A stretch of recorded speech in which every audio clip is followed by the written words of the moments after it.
Welcome back, ladies and gentlemen. Talking about the first topic of tonight, we're going to be talking about President Abdel Fattah al-Sisi on his three-leg tour that takes him to the United Arab Emirates, India, and finally Bahrain. And we're joined here in the studio by Ambassador Dr. Samir Bourshid, former Assistant Foreign Minister. Dr. Ambassador, thank you very much for joining us. Thank you very much. Dr. Ambassador, first of all, today, President al-Sisi started his tour. He went to Abu Dhabi. He met with Crown Prince Sheikh Mohammed bin Zayed Al Nahyan. And this is the first time that the President meets with the Crown Prince and holds talks with him.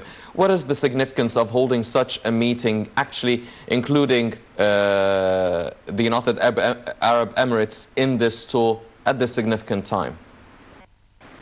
Thank you very much for this raising this topic. I think in the light of the strategic relationship between Egypt and the United Arab Emirates and the personal relationship between our president and the responsibles of Emirates, especially the Crown Prince there, I think this is very significant to start his visit, President Sisi, to the United Arab Emirates to bolster the existing strategic relationship between the two countries. This is one thing. The other thing, I think the situation in the Gulf needs continuous talking between the responsibles in Egypt and in Emirates and the responsibles in the Gulf in general. But because of the proximity United Arab Emirates with Iran, I think this is very important to assure the Emirates, Egypt, to assure the United Arab Emirates that Egypt is standing behind us. They are supporting their legitimate cause, and to show our flags to Iran that we are united in our stand behind the United Arab Emirates, especially in the cause of the three islands which Iran has occupied, and it belongs to United Arab Emirates, Tonob al-Kubra and Tonob al-Sora and another island. So I think by starting the visit to the United Arab Emirates, I think our president is bolstering the relationship, either personally or strategically or on the governmental level.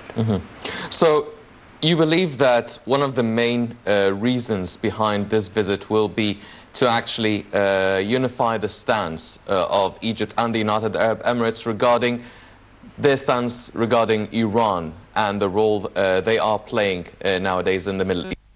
Now, there have been a lot of developments over the past few months, and still a lot of talks and negotiations are concerned with the situation in Syria. Do you feel that Iran wants a certain play in this Syrian crisis, in the Syrian negotiations?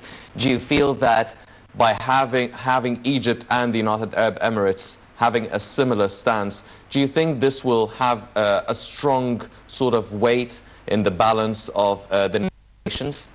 I think Iran has a long standing in the interference in the Arab causes.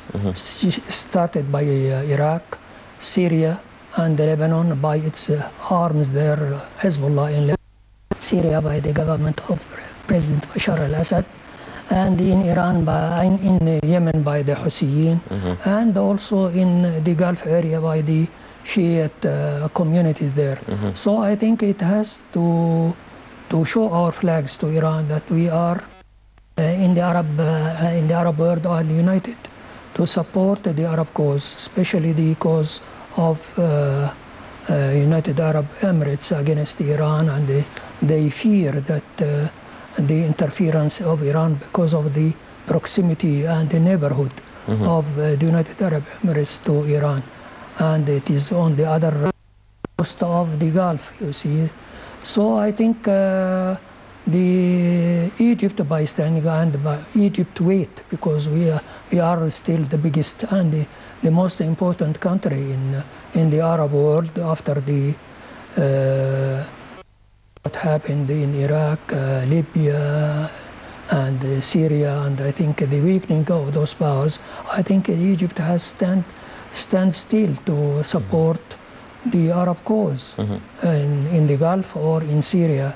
And in Syria, although we have some differences between our views how to handle the Russian interference in Syria with some of the Arab countries, in particular the Saudi Arabia, but still we have to have common standing by the Arab world, the Arab causes. Yes. Well, that raises the question regarding the other players within this equation, Saudi Arabia, Russia, and even the United States and the international community. How do they feel regarding the role being played and the influence being exerted by Iran, and how do they view Egypt and the United Arab Emirates actually unifying where they stand regarding the whole situation? I think after the United States and the 5+1 has signed the nuclear agreement with Iran, I think the pressure has been lifted on Iran, you see. So I think Iran feels that she has some kind of a free hand to play in the Gulf, in other parts of the Arab world. And I think historically the Iranian might pose some of the Arabs in the 6th century has occupied Persia, and I think they are giving back the debt. So they want to occupy Iraq as well, and they have a great influence in Iraq and in Syria as well, and in Yemen. So I think they are paying back the Arab world what they have in the 6th century. What about Saudi Arabia? Saudi Arabia also, because the Saudi Arabia is the custodian of the holy shrines in Mecca and in Medina, and she feels that he is the biggest Sunni defender of the Sunni mazhab or Sunni faction. So I think as Saudi Arabia, but it is in some kind of a critical situation, because the eastern region or eastern part of Saudi Arabia have some significant Shiite population. So, and the entire Saudi Arabia land is Sunni, and so I feel that Saudi Arabia has some anxiety of the Shiite community in the eastern region, and she wants to support the Sunni because of she is a custodian of the holy shrines. So I think Saudi Arabia in quite a pleasant situation, and although Saudi Arabia has standed against the Russian interference in Syria, and this might be differences of views between Egypt and Syria. But I think in the whole views, or the whole Arab views, I think we have to support also Saudi Arabia to keep Syria in one nation, not to be divided, and to keep the upper world, I mean, in one position. Yes.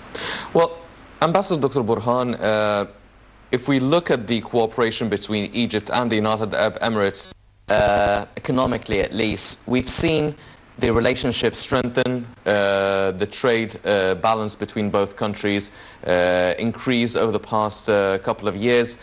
And we understand the United Arab Emirates are really taking a big part in some of the major real estate projects here in Egypt. Now, during the talks as well, bilateral trade cooperation has been discussed and investment. How do you see the future of the economic relationship between Egypt and the United Arab Emirates? Do you feel that it still has a long way to go? Do you feel that it is actually climaxing, reaching its potential? It doesn't need to increase much more than that? Oh yes, yes, yes. Because I think the United Arab Emirates and the entire Gulf region has a surplus of money, surplus of investments, and they have, I mean, limited. In their countries, I mean in the region, they have limited so they are looking for opportunities in some, I mean, promising lands or some promising areas like Egypt, other countries in the Arab world, or in Europe, or in the United States, or in Latin America. By receiving investment.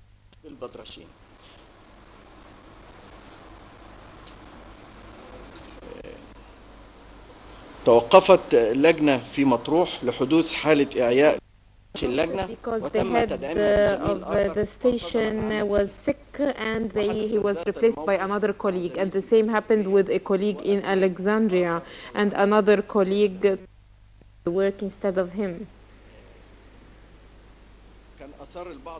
Some people made remarks about changing the voting cards, how they are different from the one used during the first part of this round, and we have changed this to secure the cards so that the card won't be counterfeit. So we are changing the shape so that people won't expect the cards. In addition, the more the regulations and the rules are, the more time we need, and you know that the period between the first round and the rerun is so short, and thus we are trying to save time. As you know, the legal information needed should be available in the papers, like the name of the candidate, the symbol, their post, the name of the constituency, its number. All these things should be there on the card. Unfortunately, a police officer died today while he was going to secure a polling station in Sohag. He died in an accident, and we are sending condolences to the police and to his family. And also, a shot came out of a police officer in El Ganayan, and an employee was injured and on continuing his work because it was a superficial injury, and he went on working. As for the Egyptian abroad, we have 20,000 votes, and the work is still taking place in 40 embassies abroad, as 9 p.m. has not come in these countries yet. Someone asked me in the morning about the percentages of men 55% and women 45%. The age groups from 18 to 41%, from 46 to 60, 32%, above 60, 27%. And these are the percentages for the sample drawn and not for all, so that things would be clear to you. And we are ready to receive 3 questions. Go on. Did you discard one of the candidates this morning because of giving a bribe in Manshiyat al-Qanatir? Is this true or false? And did a candidate die during the rerun of the elections? As for the death, yes, there was a death in Sinai. And as for the first part of your question, we did not know about the discarding or eliminating a candidate yet. In Shisht al-An'am school, in Itay al-Barud, people had a problem. We have nothing about this, no information about this. What about the turnout? Maybe it raises a lot of controversy, so we would like to, with the difference in time, and things differ from one polling station to the other according to the headquarters of the candidate. So generally speaking, what about the turnout during the rerun?